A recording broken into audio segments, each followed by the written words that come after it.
I'd like to say a few words of introduction about our host, actually, for the first few days, Ambassador Ranko Vilovic. I have the pleasure and honor of saying that we've known each other at least 2, if not 3 years right now. We've had the chance to collaborate in the United States, the chance to collaborate in Europe. You spoke recently for us at the Institute for Cultural Diplomacy. Ambassador Vilovic has really been a very active advisor of the Institute for Cultural Diplomacy and very supportive. And I think really this is the second time that you're hosting us in the United Nations, which is, I think, a sign of your own dedication to cultural diplomacy, as well as perhaps that of Croatia. Many of you know the ICD is quite engaged with Croatia. Ambassador Vilovic is currently the Croatian ambassador to the United Nations, but the Institute for Cultural Diplomacy began the first master's program in the world in cultural diplomacy with a Croatian university. Ambassador Mirmir Južul, who's actually the former foreign minister of Croatia, is also on our advisory board. So we really have also a special relationship with Croatia, which in many ways is really pioneering cultural diplomacy. You could argue by just having the first MA program in the world in cultural diplomacy, that in and of itself is a wonderful contribution to the field. So allow me to say a few words of background about Ambassador Vilovic.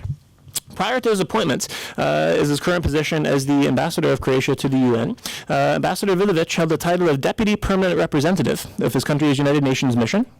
Earlier, he served as head of the United Nations Department from 2004 until 2008, as well as head of the Department for Northern and Western Europe from 2002 until 2004 in the Ministry of Foreign Affairs in Croatia. During his diplomatic career, Ambassador Vilovic has been Minister Counselor in the Permanent Mission of the Organization for Security and Cooperation in Europe, OSCE, United Nations and international organizations in Vienna between the years of 1988 and 2002.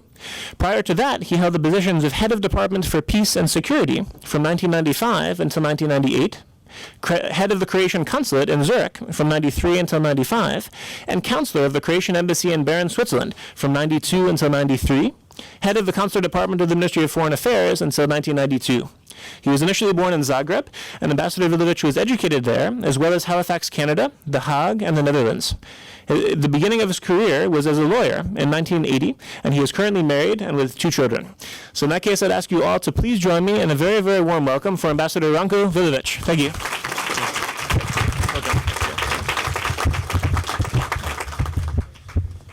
Thank you, Mark. Thank you for this wonderful introduction. Indeed, our cooperation lasts for several years already, and I don't see ending. Good. That should be. Ladies and gentlemen, good morning, everybody. And for those who are not New Yorkers, welcome to New York. For those, for everybody else, welcome to the United Nations. I suppose that most of you are for the first time in this building. This is a new building, as we say, temporary building, because you all notice that the old building, which you all know from the photos, from television, from all kinds of newspaper reports, is under reconstruction, and probably in about 2 years we'll be back. So you heard in the introduction that the cooperation between Institute and the various parts of UN system and various missions, my countries included, is already well established, is rich, and has a rich history. So it is a particular honor and pleasure to give a keynote address today for you. And I learned from the program that you will have a lot of very distinguished persons who will be going through several topics, including culture diplomacy in the UN, rule of law, culture as a tool for peace and sustainable development, democracy, nationalism, secularism. What else? How practical approaches, reporters' approaches, and so on and so forth. So I will limit my remarks just to very general ones in order to give some kind of chapeau for the forthcoming sessions. And I may assure you, not only knowing Mark and his team and his institute, but also the lecturers, that you will really have a good time, and you will make, I'm sure, quite a big profit out of these few days here in New York and later on in Washington, D.C. Now, it is not by chance that you are here in UN. UN is the only global organization, although we may say that we have various global organizations, including Football Association and whatever, but there's none like UN. And in spite of all the criticism we hear from time to time, if we did not have UN, we would have to create an organization that would be similar or equal to this one, with some modifications. But so there's no other way to deal with global affairs, to put all the countries and all the structures together in one place, but at a global level like UN.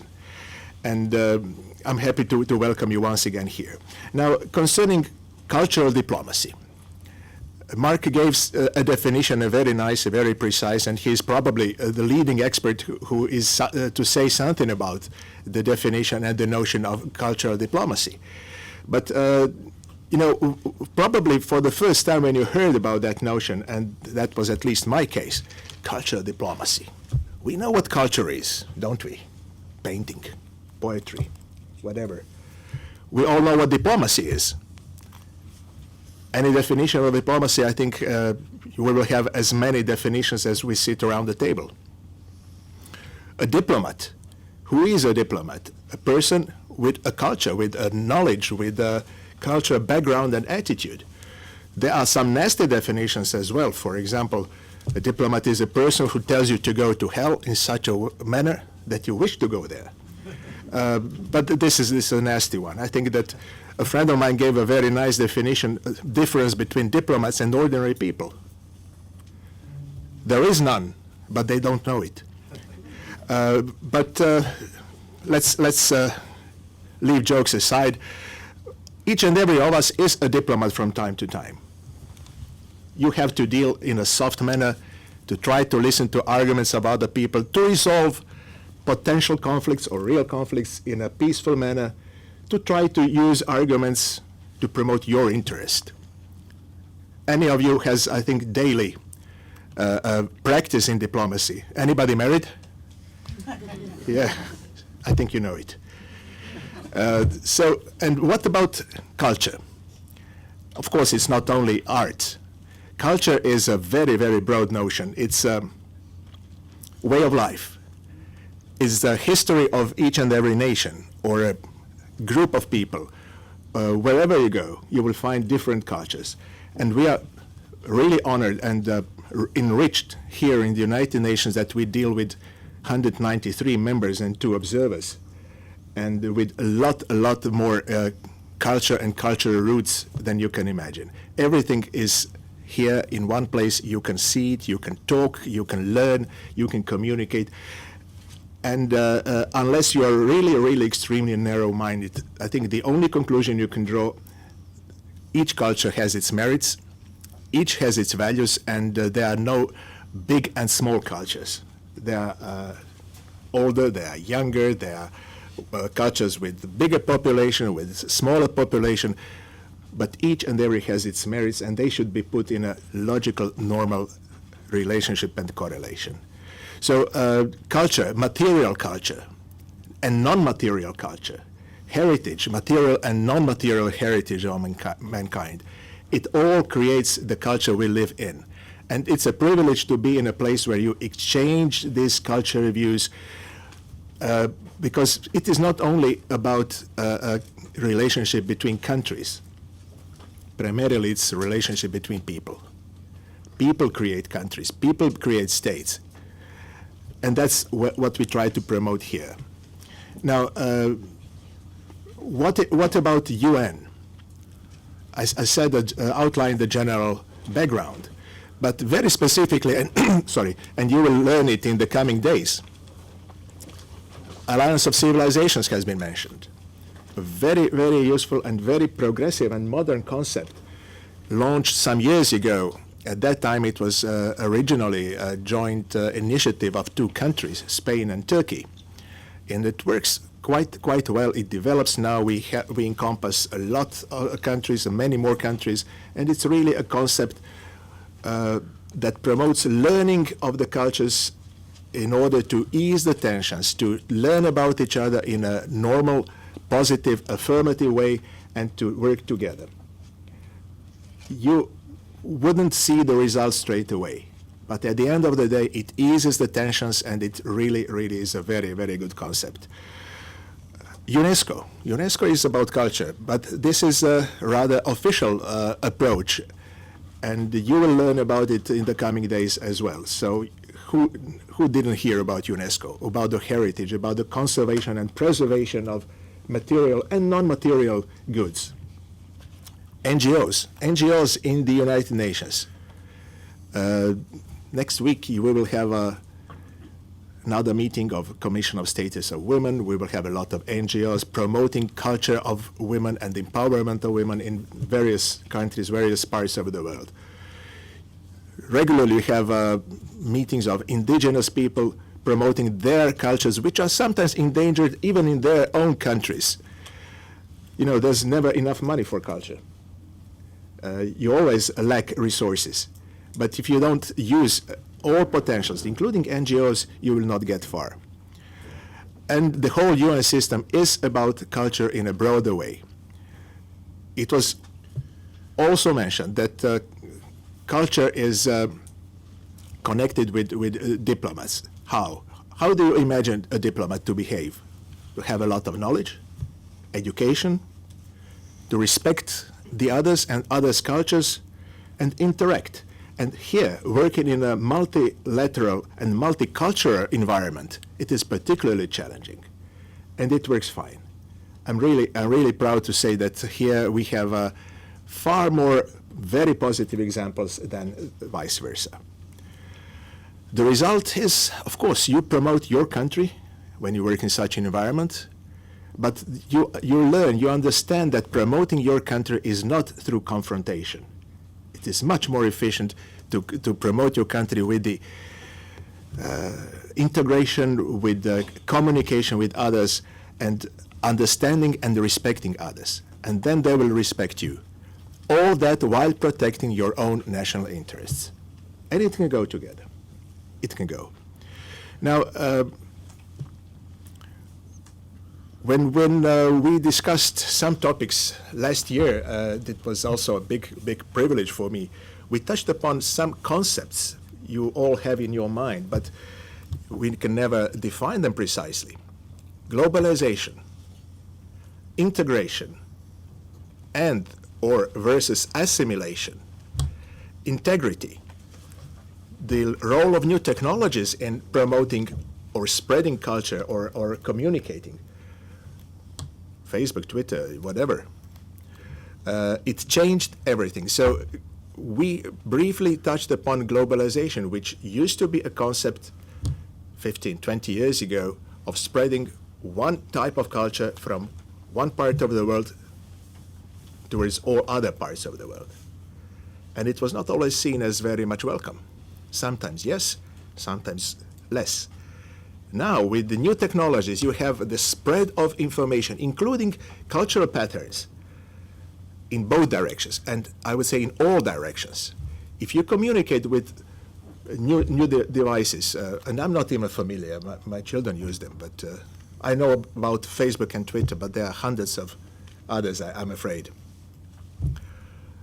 You communicate with people in the most distant parts of the world. The way you communicate, language, culture, the way you put things, it shows your culture. So you spread your own culture to the others, and you are not only a recipient. Maybe it's not always the primary task of your communication with the others, but it happens. And all these paradigms are changing, are shifting in a way. So you are living in a very, very dynamic way and world, and it will not be less dynamic in the future. Now, the role of Institute, not because Mark is sitting next to me, they're doing a great job. Without these cultural concepts, without connecting culture and diplomacy and state affairs and national interests being put together in one very coherent, how shall I put it, concept, you will simply not catch up with the current developments. So, including new technologies, whatever you will be doing, and some of you may become diplomats, but I'm afraid most of you will not. So you will continue in your respective branches. You will be working in economy, in private business, in governmental business, in cultural, in NGOs, wherever, whatever you will be doing and wherever you will be communicating with other people, you will not be able to get away from international setting, from culture and cultural diplomacy. So it's very, very useful to learn about it as much as possible, and ICD is doing really, really a remarkable job in that respect. I had the privilege some years ago to give lectures to students in a very remote university here in the States, where people traditionally don't leave their state very much, less than 6%. 94% remain in that state. So you may say it's a rather close community. And they were excited to hear about the possibilities of opening to the world, of traveling around. And some of those students who traveled, they said, when we came to France, we didn't know how to communicate. Not only the languages. So it was something so strange, so new, but they were fascinated. And the French were fascinated by them. New way of life, new way of thinking. And it worked fine. So it was fascinating to see how these children, they were 20 years old, were excited to open new door, to open window, and to see everything that they can learn, how they can enrich their life and their positions, and they were really, really, really thrilled and excited about that.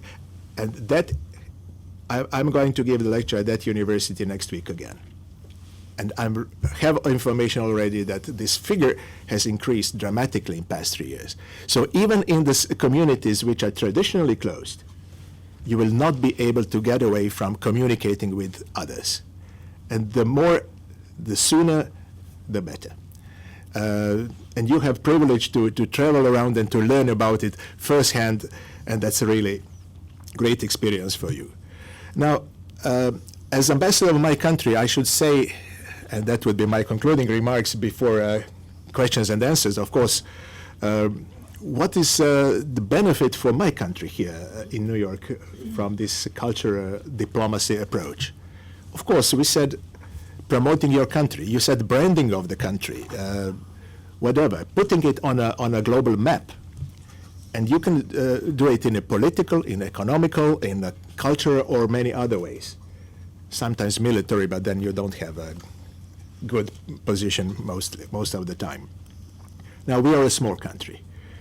We can be a big one when we, for example, win a Davis Cup, which we did already once, or when you do a good football match, or you make a good film or something, and then people know about you.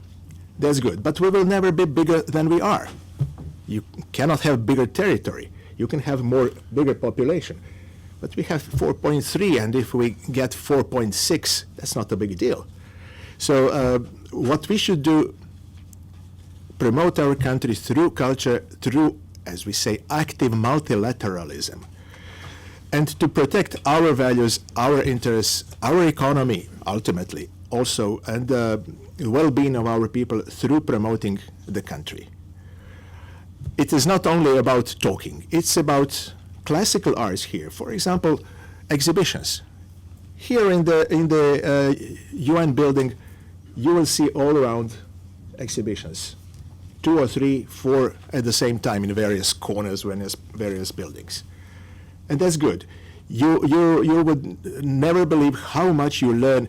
Even in my age, we think we are old and smart, we know everything, but you come to an exhibition of a distant country and you learn that they had so developed culture 5,000 years ago, or 3,000, or last century, 2 centuries ago, they had development which we couldn't dream of.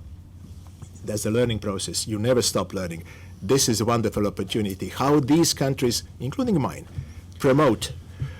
Croatia, for example, last year organized the exhibition of the photos of the forests. And we have over 50% of the surface under forests. And that was a big success, because the photos were being taken by the foresters who loved their job, and they made beautiful, beautiful photos. Now this exhibition is going around the United States. So that's the way you promote it. People expect you to have exhibition about tourism, about the coast, islands, food, whatever, but nobody expects you to have beautiful forests. And many of our countries do have. So that's the way we can promote our countries. I said food. Of course, gastronomy is one of the parts of the culture. Example, when we were campaigning for our Security Council seat once upon a time, some 5 years ago, we had a food festival here. And all of a sudden, okay, it's a big deal. People come, have food, you have waiters nicely dressed in traditional dresses. And then all of a sudden you find Angelina Jolie coming and eating. Okay? And then all the cameras were there, and that was a promotion you couldn't pay. And some others, sportsmen and so on. The other day we had a meeting and all of the Croatian community, and all of a sudden there was a guy, and big applause. Who is coming? Who is arriving? That was the guy who won a Super Bowl, playing for a New York team. So that's the promotion of the culture and the sports and everything that you can have in one place. So we use it here in the United Nations very often, and it's proved to be very useful. To make long story short, we could talk about culture diplomacy, interaction within UN and outside of the UN for a very long time, but I think it's time for questions and answers. I would be delighted to answer to any of your fields of interest as far as I know, as far as I can. And of course, I must leave space and time for my dear colleagues and friends who will be your lecturers after me. Thank you very much.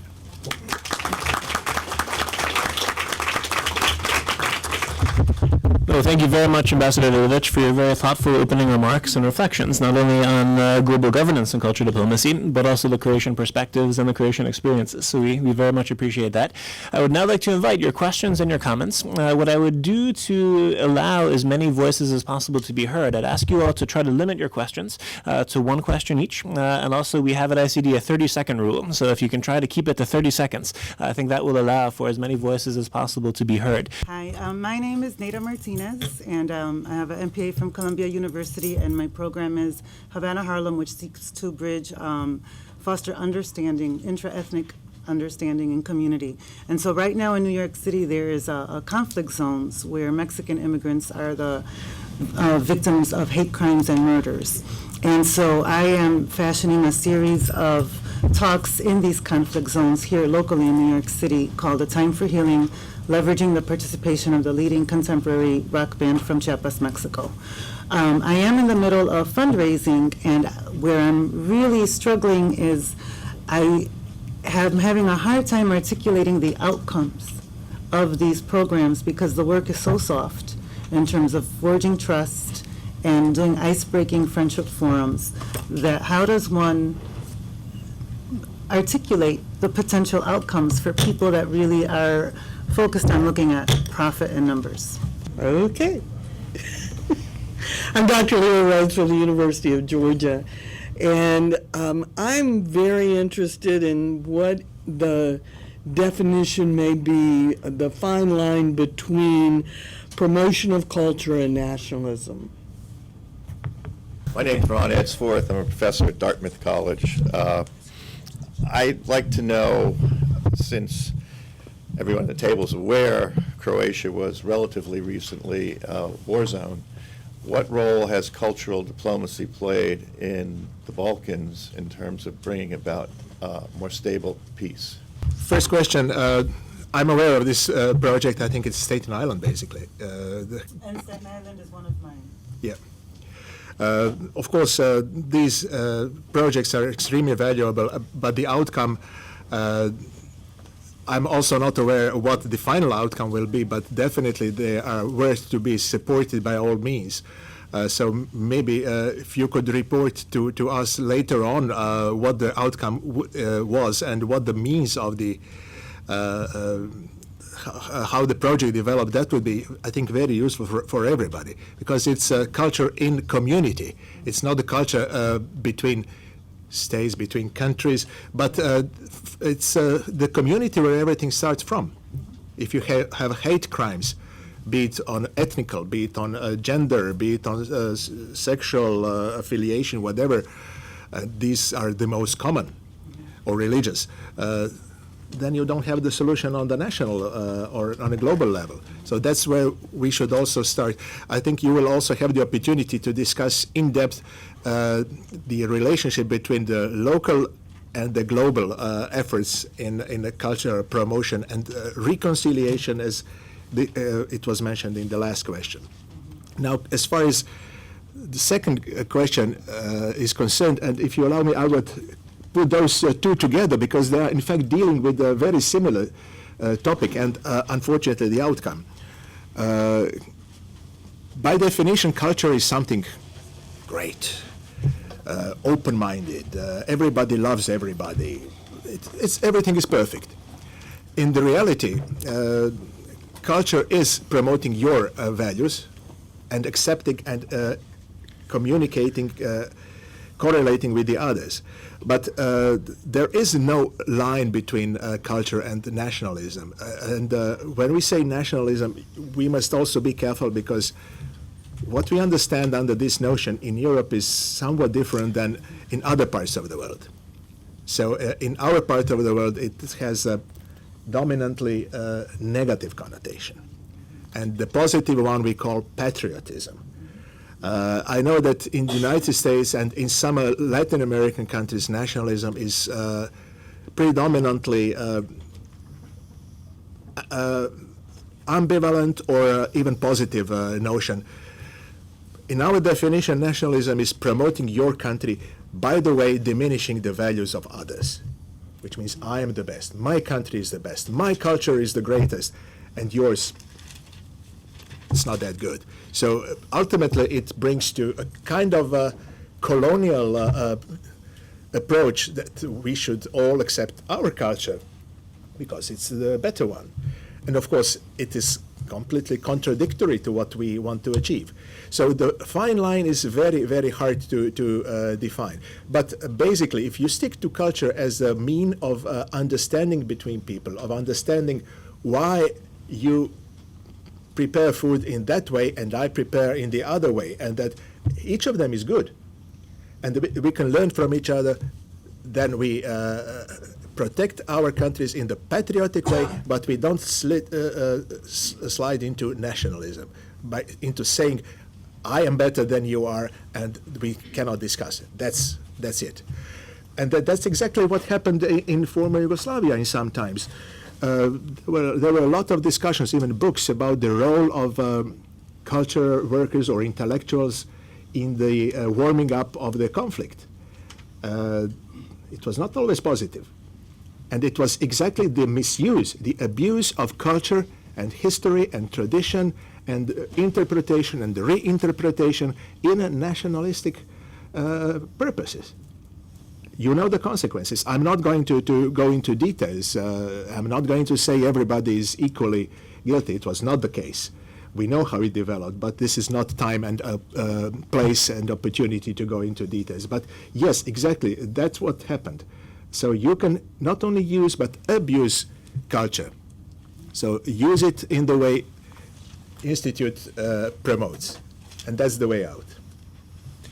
Okay, now, so let's take one more round of questions. I just want to add a comment to that too. I think this issue of also reconciliation in cultural diplomacy is a huge field, which initially was not really part of cultural diplomacy. If you think about cultural diplomacy of the past, it was usually about talking about the positive aspects of our culture, about our successes. It wasn't talking about negative aspects or failures. And in that sense, if we're really serious about building trust and about achieving reconciliation, I think we do need to think about cultural diplomacy with more humility, to be able to discuss our own imperfections, to be able to discuss difficult things, also to be able to discuss human rights issues, which very often were taboo. Oh no, of course, we can't do that with culture diplomacy, just talk about the jazz or this and that. So I think we really do need to rethink, if our goal is actually to build trust, how do we build trust? And maybe it's not just in terms of branding or saying, how great we are. And I think in that sense, Croatia is in many ways on the right track. There are also some powerful examples, for example, in Rwanda. One of our MA students with the program with Croatia is actually from Rwanda, and she gave a powerful presentation towards the end of last semester about where she really thought culture and culture diplomacy assisted in the reconciliation process also in Rwanda.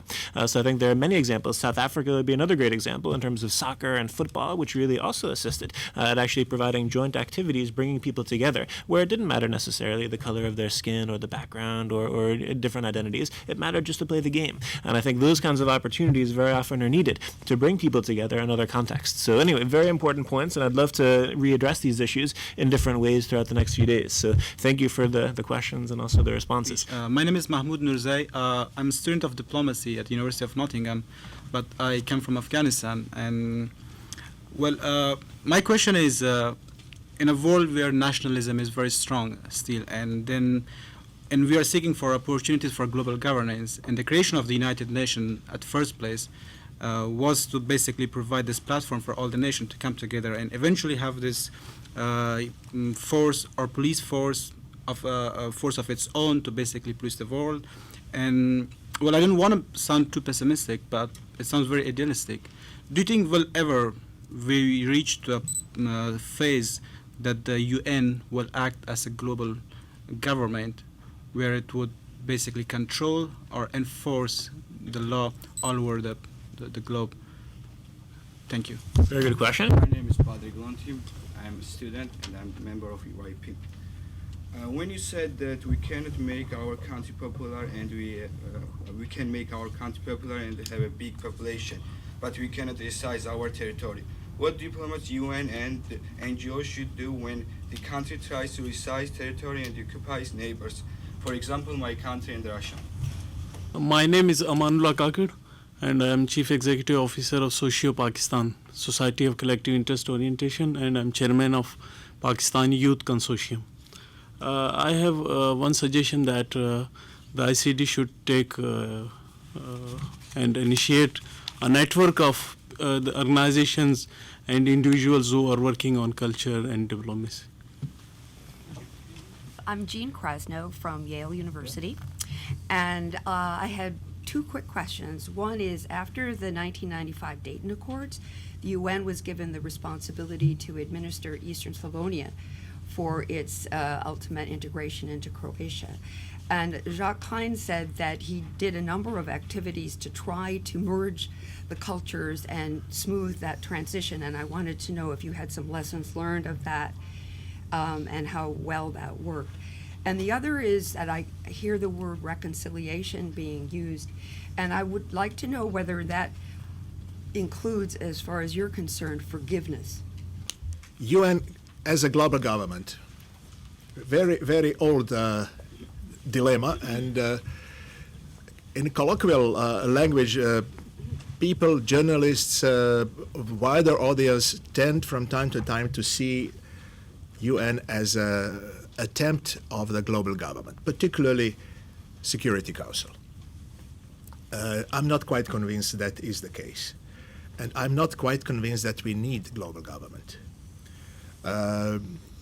It is very good to have a set of values which we agree upon all and try to promote them, like non-aggression, like non-occupation, like some basic political and civilization principles in behavior between states, nations, peoples.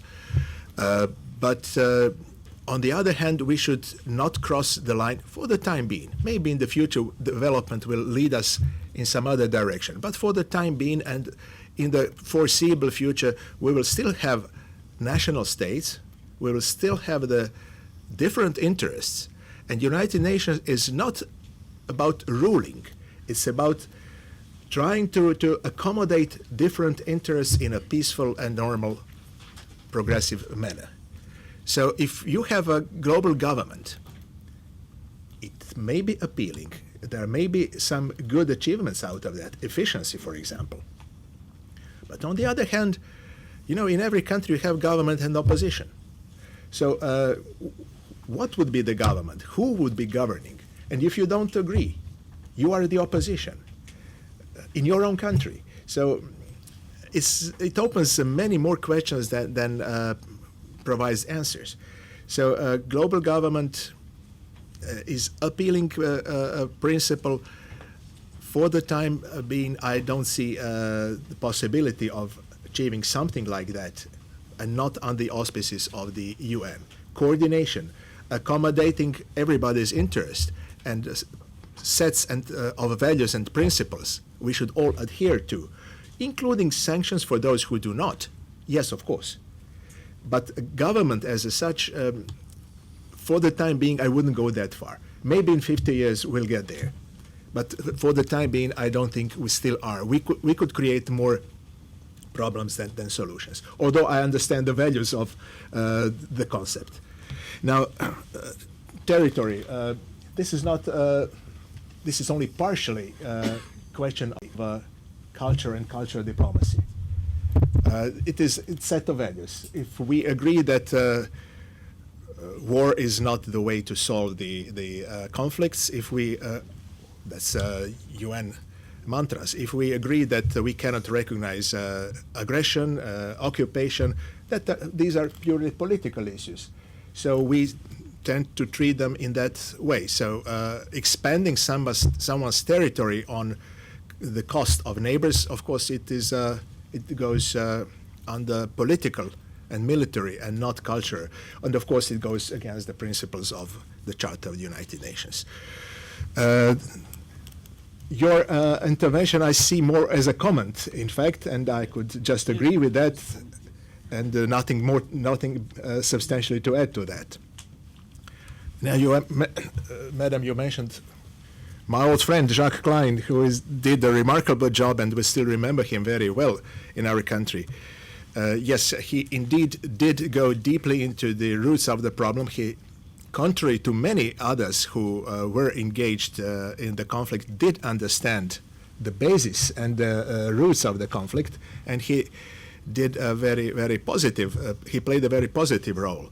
And of course, reconciliation is one of the key elements. He was part of the projects which were launched by regional governments of the countries in the region, and himself sometimes, and he supported them, promoted them, and I must tell you, it worked fine.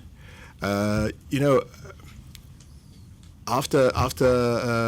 all the centuries of conflicts between Germany and France, for example, it took decades to put things in order. It took us 18 years from World War II to Trianon arrangements. It usually takes a long time. In our case, we didn't have the luxury of such a long period of time. And I think we did a remarkable job in Croatia and in the region. All the neighboring countries, some faster, some not that fast, but we all did achieve good results. And I cannot be proud on the war events 20 years ago, of course, but it was not Croatia's fault. But I can be proud on the achievements of everybody afterwards, and that's the way we can show it as a good example. Since it happened, what happened, let's try to see in the future and see how we can work together in the future. Cultural diplomacy has a big role to play. And you mentioned forgiveness. It's a very broad notion. Of course,